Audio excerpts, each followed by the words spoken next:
he will be at Cheltenham for the Gold Cup, all being well, if he passes today's test. He's officially rated 173 in the back of that performance last time out, and on them ratings he should be odds on, and he should be the one to beat. It's a small field, but it's great to have the presence of Clandes Obeaux here.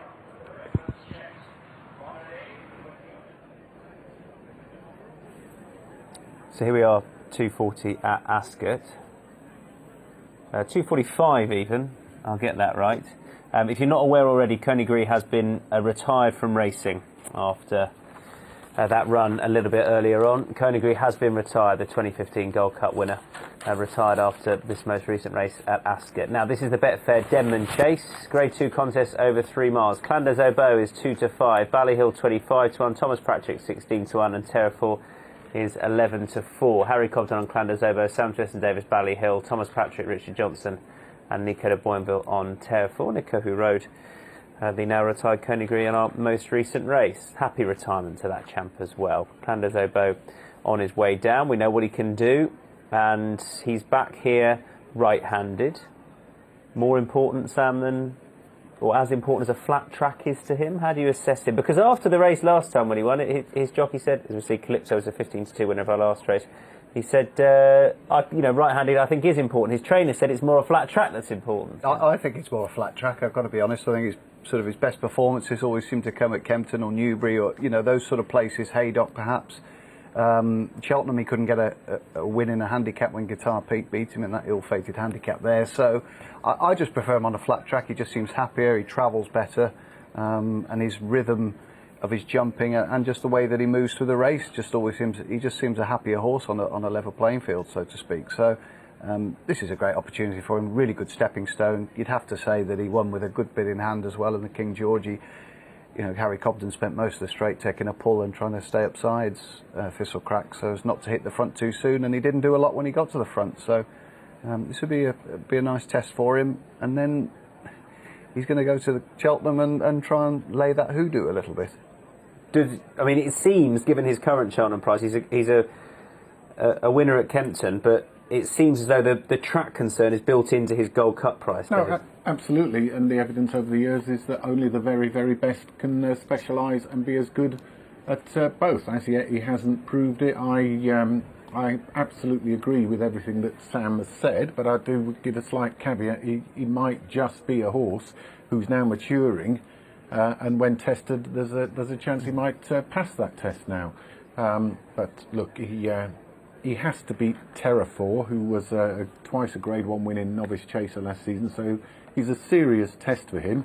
He's proven how good he is in a King George, but it's a few weeks ago now, so it's great that this race is reopened.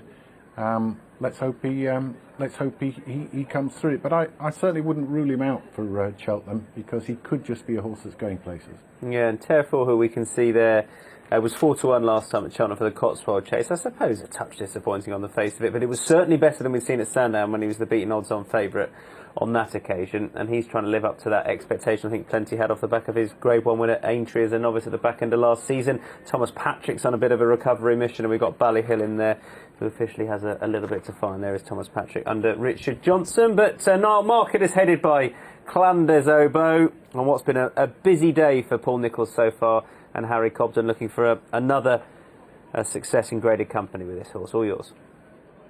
It has, and fairly productive day. Art Moresco was a faller in the last race, but he got up and but yeah, he's had a good day, and obviously this is a horse that he's been looking forward to. 2-5, and rightly so. A BHA mark of 173 after a really, really good performance at Kempton in the King George, and he's a horse they've all got to beat, and hopefully he'll pass this with flying colours. As I said, it's no complete walk in the park. Terrafor was a dual Grade 1 winner as a novice, and we haven't seen him. Obviously, he should strip fitter for that recent run 3 weeks ago, but he's been lightly enough campaign this season. But he's no mug, and we saw him winning obviously Grade 1 company at the Aintree last year, and the other two, in fairness, have got a mountain to climb at these weights. But we'll see if it's going to be as straightforward as the betting suggests. It is race 5 on what has been a already fantastic card. Tom's already alluded to Conigry retired. He'd done a lap of honour here, and rightly so, got a great ovation from the crowd as he gallops off into retirement. But the Betfair Denman steeplechase is nearly upon us. We're going to walk towards the starter, and it should be running at a good pace. Thomas Patrick and Terrafor like to go forward. Clan will just take his time in behind. Okay, here we go. Here's Simon with the call. They're being called in for the Betfair Denman Chase, the race named after the Gold Cup winner and dual Hennessy Gold Cup winner.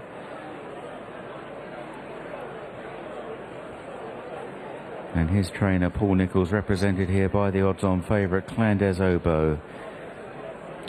If Clan Obeaux can rise to the levels of Denman, he'll be doing well as they set off. And Thomas Patrick on the inside of Tier 4. Clan Obeaux out wide of Ballyhill as they approach the first fence and over safely, and going at a pretty steady tempo as they race downhill towards the second. The grey Tier 4 on the outside of Thomas Patrick. Clan Obeaux and Harry Cobden in the blue cap, the horse of the noseband on the outside, and the red jacketed Ballyhill. The next is an open ditch, and Tier 4 comes in to take this one. Not overly fluent, but safe enough. Tier 4, who won at the Grand National meeting at Aintree last spring. Over the next, and now into Swinley Bottom. Tier 4 from Thomas Patrick. Clan Obeaux in third place, odds on to win here on his way to the Cheltenham Gold Cup, having raised his form to a new level at Kempton on Boxing Day when beating Thistlecrack in the King George. Ballyhill last of the 4. This is the 5th. Good jump by Tier 4 and indeed by Clan Obeaux there. Another plain one. Tier 4 jumping straight and true in the hands of Nico de Boinville. Now an open ditch. And Tier 4 and Clan Obeaux have pulled clear of the other two, and noticeably Thomas Patrick has dropped to the rear as they now take the next plain one.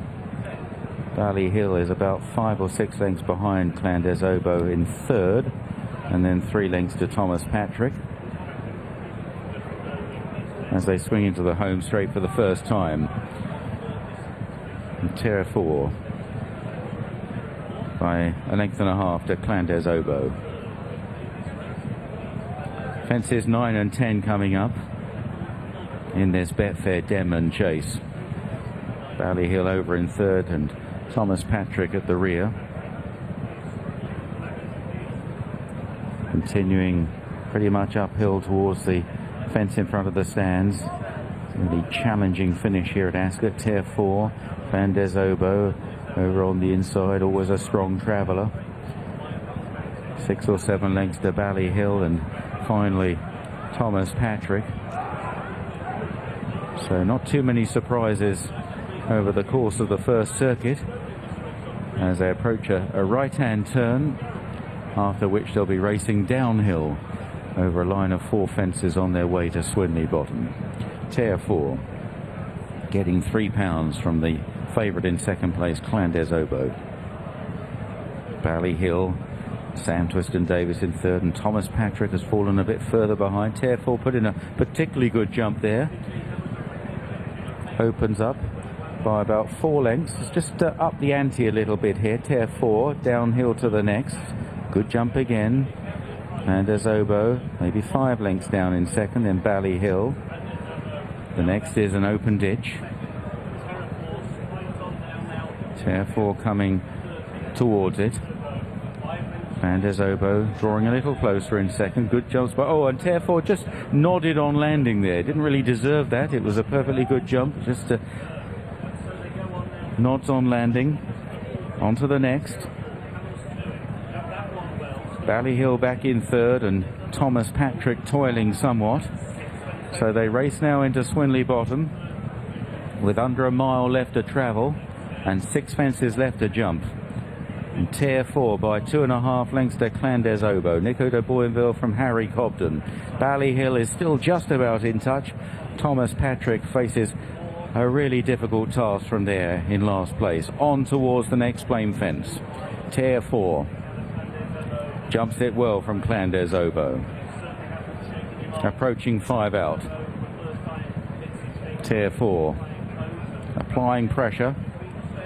Just brushes through the top of that one. Clandes Obeaux is well on terms. Just a length and a half down in second, still travelling well. Here's the final open ditch. Tier 4 put himself right. Good jump from Clandes Obeaux. Ballyhill now woken up, back in third.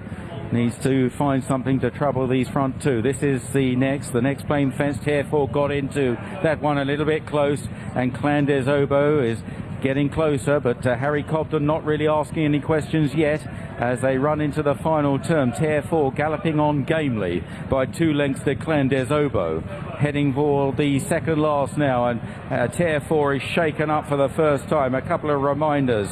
Here comes Clandes Obeaux, the odds-on favourite in second place. This is 2 out. Tier 4 over. Clandes Obeaux a length and a half down in second. Tier 4 still galloping on well. Clandes Obeaux appears to be going much the better, and now cruising up on the near side as they go towards the final fence. Clandes Obeaux joining Tier 4, and a big leap at the last from Clandes Obeaux has sealed it, and so too a quickening touch on the run for home, and an impressive turn of foot as well, and he wins easily. Clandes Obeaux on his way to the Gold Cup with victory in the Betfair Denman Chase. Tier 4 second, back in third Ballyhill, and finally Thomas Patrick. And it looks as though Harry Cobden, as he might be, absolutely delighted with that dominant display, that weight-giving display in winning the Denman Chase. Easy as you like, really. He tracked the pace, tracked Tier 4 into most of it, and Tier 4 started to come under the pump under Nico de Boinville and look confident as ever on this track, going this way around. He looks very happy, and then when he asks him, he puts it to bed in a matter of strides. A nice jump there. He's pretty tidy at most of them, and he's a horse, it seems that he wants to produce Sam at the right time. He certainly doesn't want to hit the front too soon with him. I mean, there's nothing he could do there, and he had plenty left in the tank. Yeah, I mean, if he jumps as well as he did there at Cheltenham, he's going to be a real thrill ride in the Gold Cup, isn't he? Because I suppose it'll be a far different test to that, though. Yeah, and it'll be an unrelenting gallop, you would think, from the front. You know, with the likes of Native River in there. Obviously, no Conagry with his retirement today, but he could do no more than slam 3 horses that we thought on paper at the start he should be slamming. Does he deserve to shorten up, Dave? I think possibly. I mean, personally, I stick by my view before. I just can't believe he won't handle Cheltenham better than he has done in the past, on the basis that he just seems a better, more grown-up horse now. That was impressive to me, very impressive. Only 7. I know that I'm going to oppose him in the Gold Cup, but he's going to come down to the last travelling. I think everyone is, because the evidence so far, but I just think you just can't argue that he's getting better. Sean Bowen rode him early in his career, Clandes Obeaux, and said that he was the best horse that he'd sat on. And for whatever reason, it took him a little bit of a time to fill that frame and just mature and realise what racing was all about. But he's certainly got the message now, hasn't he? Course-wise, if you look at his Cheltenham form, and he has got form there. He's been second a couple of times there. He was second in the Dipper to Whisper, Pate, where he looked as though he was going to win. He was second in that handicap you mentioned, would have been third, given the fatality and stuff up top. But he's never won at Cheltenham. Paul Nicholls will be telling you we're talking absolute rubbish, probably. And in fact, look, he operates round Cheltenham. It's just that he seems to be better at different tracks.